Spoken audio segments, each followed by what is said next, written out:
विश्वसंवाद केंद्र विदर्भ प्रांताच्या चंद्रपूर विभागाच्या वतीनं देवर्षी नारद जयंती समारोहाचं आयोजन चंद्रपूरच्या श्यामाप्रसाद मुखर्जी सभागृहात करण्यात आलं। कार्यक्रमाला राष्ट्रीय स्वयंसेवक संघाचे पश्चिम क्षेत्र प्रचारक प्रमोद बापट, चंद्रपूरचे ज्येष्ठ पत्रकार मुरली मनोहर व्यास यांची मंचावर उपस्थिती होती। या समारोहात गडचिरोलीतून गेली 35 वर्षे विधायक बातमीदारी करणारे ज्येष्ठ पत्रकार अविनाश भांडेकर यांचा शाल श्रीफळ स्मृतिचिन्ह देत सन्मान करण्यात आला। अविनाश भांडेकर यांनी उत्तम शैक्षणिक गुणवत्ता प्राप्त करत आपल्या पत्रकारिता कारकिर्दीचा साप्ताहिक सैनिकचे संपादक रूपात केला।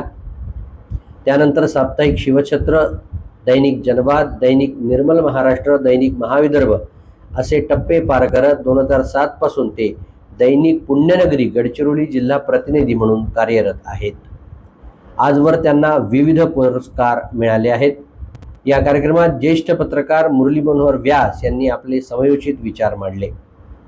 कार्यक्रमात आपले विचार मांडताना क्षेत्र प्रचारक प्रमोद बापट यांनी माध्यमांनी बातमीसह बातमीतून संदेश देण्याची आपली जबाबदारी पार पाडावी अशी अपेक्षा व्यक्त केली।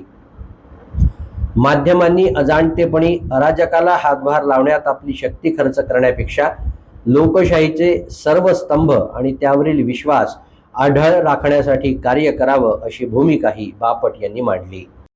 देण्याच्या नादामध्ये आता विधान भवनात जाऊन ते काय करणार आहेत? ते काय शपथ घेणार आहेत का त्यागपत्र देणार आहेत का भाषण करणार आहेत का कुठली मोठी घोषणा का त्याचं काही माहितीच नाही। पण बातमी देण्याची तांत्रिक प्रगती आता हातात आहे। मला त्वरेनं काहीतरी प्रसारण तर करता येऊ शकतंय। या तांत्रिक प्रगतीच्या रेट्यामध्ये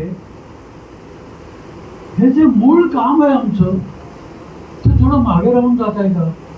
मी केवळ अंतर्मुख करण्यासाठी हा प्रश्न करतो की ह्याला या तांत्रिक प्रगतीचा रेटा आम्हाला असं ढकलतोय का पुढे पुढे पुढे पुढे? आणि त्या प्रक्रिया थांबून त्याच्यावर काही विचार करणं, मला जे सांगायचं आहे ते सांगायची सामग्री तयार करणं, हे आम्हाला करायला वेळ देत नाही का, अवसर देत नाही का?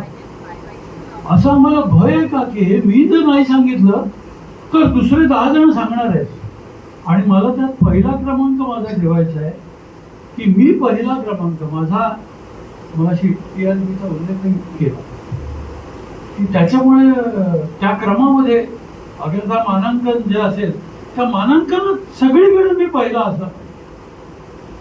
असा एक निरुपायाचा रेटा आहे का आम्हाला?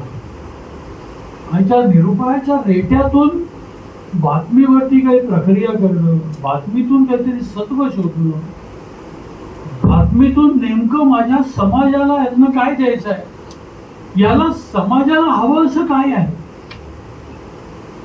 समाजाला जर स्वारस्य आहे किंवा समाजाचं ज्याच्यात कल्याण आहे, हित आहे, असं याच्यात काय आहे हे मला उलगडून समाजापर्यंत द्यायला माझ्या हातामध्ये वेळ कमी होतो। आणि त्या रेट्यामुळे मला इलाज नाही आहे। मला जर स्पर्धेत उभं राहायचं असेल तर मला हे सगळं करायला वेळ नाही आणि म्हणून रेट्यात मी पुढे जातो आणि बातमी देतो। असं होतं का? पण असं होत असेल तर आपण विचार करूया।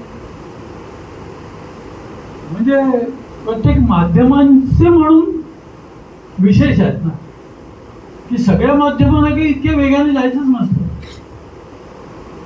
वेगाने जायची माध्यमं ही साधारणतः विद्युत माध्यमं जी सगळी आहेत ती माध्यमं अत्यंत वेगाने जातात। जी संगणकीय प्रणालीचा आधार घेत पुढे जात असतात, ज्याला आपण म्हणूया अत्याधुनिक माध्यमं आहेत जी, म्हणजे मग ती सगळी वेगवेगळ्या प्रकारची जी वार्तापटलं आहेत आपली, अशी वार्तापटलं ही वेगाने येत असतात कारण ती त्वरेनं प्रसारणाची त्यांच्याकडे संधी असते, यंत्रणा असते। त्यांना काय आहे ते फक्त लिहिलं, आहे ते बोललं, आहे ते चित्र ठेवलं, पुढे जात आहेत आणि त्वरेनं त्यांना प्रसारणही करता येतं।